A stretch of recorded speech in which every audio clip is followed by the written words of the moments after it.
இன்னைக்கு வந்து தீண்டாமை அப்படின்றது வந்து மாடர்னா மாறி இருக்கு, நவீனமா மாறி இருக்கு. குறிப்பா வந்து 2 தனித்தனி கிளாஸ்ல குடிச்சிட்டு இருந்த தீண்டாமை வந்து இன்னைக்கு ஒரு பேப்பர் கப்பா மாறி இருக்கு. பேப்பர் கப்பில் குடிச்சிட்டு நீங்க தூக்கி போட்டுடலாம், அது யாரும் கழுவணும்னு கிடையாது, இன்னொருத்தர் குடிக்கணும்னு அவசியமே இல்லை. அப்போ அதுல வந்து தீண்டாமை ஒழிஞ்சிச்சானா ஒழியல, அது இன்னொரு மாடர்னான ஒரு ஏரியாவுக்கு வந்து போயிருக்கு.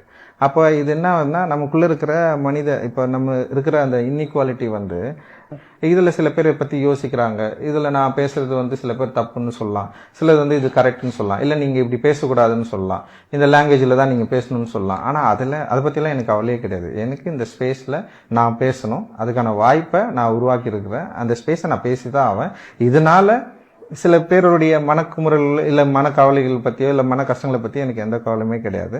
ஆனா இதனால மன மாற்றம் உண்டாவதில்லை, ஒரு மாற்றம் உண்டாவதில்லை, அதை பத்தி தான் என்னுடைய பெரிய ஒரு கவலையா இருக்கு. அந்த மாற்றத்தை முன்னோக்கிய இந்த மாதிரியான வேலை திட்டங்கள் இப்ப நான் எனக்கான டூல்ல நான் பேசுற மாதிரி ஒவ்வொருத்தரும் ஒரு டூல்ல பேசுறாங்க. இப்ப மாதிரி ஒரு டூல்ல பேசுற மாதிரி கவிஞர்கள் பாடல் இப்போ வந்து அறிவு வந்து ஒரு டூல்ல பேசுற மாதிரி இந்த மாதிரி எக்கச்சக்கமா இது இன்னைக்கு வந்து ஒரு எக்ஸ்பெண்ட் ஆயிருக்கு. இது வந்து நெக்ஸ்ட் லெவல்ல இன்னும் எக்ஸ்பெண்ட் ஆகி மக்கள் தங்களுக்குள்ள இருக்கிற இந்த முரண்களை சரி பண்ணுவதற்கு வெறுமனே வந்து கல்வி மட்டும் இல்லாம பகுத்தறிவோடைய ஒரு சமூக கல்வியை கத்துக்கிறப்போ டெஃபினட்டா இந்த சேஞ்ச் கிரியேட் ஆகும் நம்புறோம். இது நம்ம ஸ்டார்ட் பண்ணல, நிறைய பேர் ஸ்டார்ட் பண்ணுது. புத்தர்ல இருந்து ஆரம்பிக்குது. இது கிட்டத்தட்ட 2000 ஆண்டுகளுக்கு முன்னாடி புத்தர் ஆரம்பிச்ச அந்த வேலை இன்னைக்கு வரைக்கும் தொடர்ந்துட்டு இருக்கு. அது வந்து இன்னும் தொடரக்கூடாதுன்னு தான் நம்மளுடைய விருப்பம், எல்லாருடைய விருப்பமே.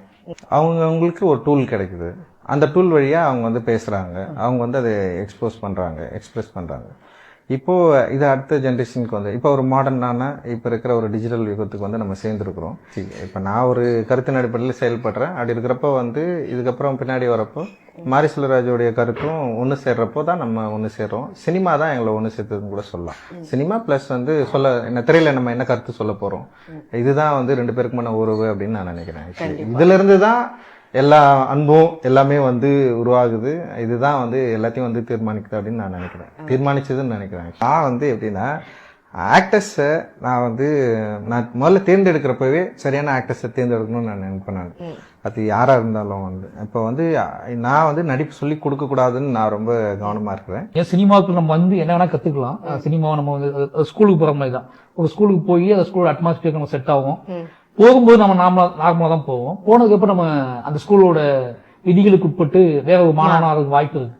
அப்படிதான் நான் சினிமாவோட கனெக்ட் ஆகி இருக்கிறதுக்கு, சினிமாவை தொடர்ந்து பார்ப்பதற்கு, சினிமா மேல ஆர்வத்தை வருவதற்கு வந்து எனக்கு வந்து விஜய் சார், ரஜினி சார் இவங்களோட படங்கள் தான். அப்போ அதை பார்த்து தான் நீங்க கனவு காண முடியும், அதை பத்தி யோசிக்க முடியும், அதை தேடி போக முடியும். அப்படிதான் சினிமா வளர்றதுக்கு இவங்களாம் முக்கியமான காரணம். சினிமாவை அந்த மீடியாவை வந்து மீடியா தெரிஞ்சுக்கணும் ஆர்வம் இருக்குல்ல, அந்த மீடியாவை நோக்கி நம்ம போகணும் அப்படிங்கிற ஆசைக்கு வந்து இவங்கெல்லாம் காரணம். ஏன்னா வேற எந்த இதுவுமே கிடையாது, அந்த படங்கள் மட்டும் தான் போட்டே இருப்பாங்க, அதை கொண்டாடிட்டு இருப்பாங்க மக்கள். குறியீடுன்னு அது சொல்றாங்க வெளியே, நம்ம லைஃபா இருக்கும்போது இருக்குது, நம்ம ஷூட் பண்ண இடத்துல அது இருக்கு. நம்ம சம்பந்தப்பட்ட கதையை ஷூட் பண்ணும்போது, அந்த லேண்ட்ஸ்கேப், அந்த வாழ்க்கை முறையில ஷூட் பண்ணும்போது அது பின்னாடி இருக்கு. அது புதுசா பாக்குறவங்களுக்கு அது குறியீடா தெரியுது. இப்ப பிளான் பண்ணி குறியீடு வைக்கணும் அப்படின்னு அப்படிலாம் பிளான்லாம் கிடையாது. நம்ம உருவாக்கிக்கிட்டு இருக்க கதை அது எந்த லேண்ட்ஸ்கேப்ல நடக்குது, எந்த மக்களுக்கு நடக்குது, அது அவங்க வாழ்க்கையோட என்னெல்லாம் பின்னி பிணைஞ்சு கிடக்குது, அதை தான் நம்ம மையப்படுத்துறோம், அதை தான் நம்ம விஷுவல் பண்றோம். அது வந்து மத்தவங்களுக்கு அது குறியீடா அது பெரிய விஷயமா தெரியும் போது ரொம்ப ஆச்சரியமா தான் இருக்கு.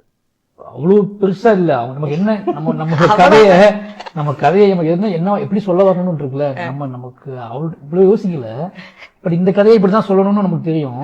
அது மத்தவங்களுக்கு எல்லாமே அதிர்ச்சியாவும் புதுசா இருந்தா ஒண்ணு செஞ்சது. நமக்கு நம்ம எப்படி பிரசன்ட் பண்ணணும், இதை எப்படி போய் சேர்க்கணும், இது எப்படி சொன்னா நல்லா இருக்கும் அப்படின்னு நமக்கு அந்த பாட்டு எழுதும் போது, அந்த பாட்டை ஷூட் பண்ணும் போது, அல்ல அந்த பாட்டுக்கான காரணம், இதெல்லாம் தான் பிக்ஸ் பண்ண போகுது. திட்டமிட்டு பண்றது இல்லை.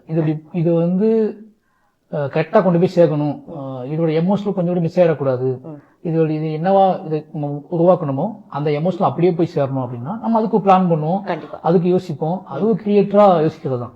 சினிமாவை தாண்டி மனுஷங்க தான் மனிதர்கள் மீது அன்பு காட்டுறது. ஏன்னா இங்க இன்னைக்கு வந்து என்ன சொல்றது, அதை அண்டர்ஸ்டாண்ட் பண்றதுதான் இன்னைக்கு ஒரு பெரிய சிக்கலாவே இருக்கு. மனுஷனை ஈக்குவலா நினைக்கிறது, மனுஷன் அவனை வேறுபடுத்தி காட்டுறது, அந்த விஷயத்துல இருந்து விலகி நம்ம வந்து எப்படி நம்ம அவங்களை அண்டர்ஸ்டாண்ட் பண்ண போறோம், இதுதான் மெயின் எனக்கு. ஆனா வந்து ஜாலியா இருக்கிறதுனா வந்து இப்போ அது எப்பவுமே நார்மலா இருக்கிறது தான் ஜாலியா. நான் வந்து அசிஸ்டன்ட் டைரக்டரா இருக்கிறப்போ நான் ஒவ்வொரு ஆஃபீஸும் போய் நிற்கிறப்போ ஆஃபீஸ் உள்ளே போகாமல் வெளியே நின்று நான் வந்திருக்கிறேன். டைரக்டாக பார்க்க முடியாது, ஓகேவா. ஆனால் ஆஃபீஸில் உட்காருது அப்படின்றது வந்து ஒரு சேலஞ்சு தான் அது. அப்போ நான் என்ன பண்ணுவேன்னா, என்னை பார்க்க வரவங்கள டெஃபினட்டாக வெளியே நிற்கக்கூடாது. ஃபர்ஸ்ட் ரூல்லே அதுதான், வெளியே நிற்கக்கூடாது, ஓரமாக இருக்கக்கூடாது, வந்து ஆஃபீஸில் உட்காரணும், ஓகேவா. ஆஃபீஸில் உட்காந்ததுக்கப்புறம் ஆஃபீஸில் வந்து இருக்கிற ஆஃபீஸை பார்த்துக்கிறவங்க அவங்களுக்கு தேவையானதை வந்து நம்ம அவங்க தரணும் அப்படின்னு அவங்ககிட்ட ஆல்ரெடி சொல்லியாச்சு, அவங்களும் முடிவு பண்ணிட்டாங்க. அதனால் டெஃபினட்டாக வந்து சாப்பாடு இது எல்லாமே வந்து எந்த பிரச்சனையும் இல்லாமல் இருக்கணும் அப்படின்றது ஒன்று.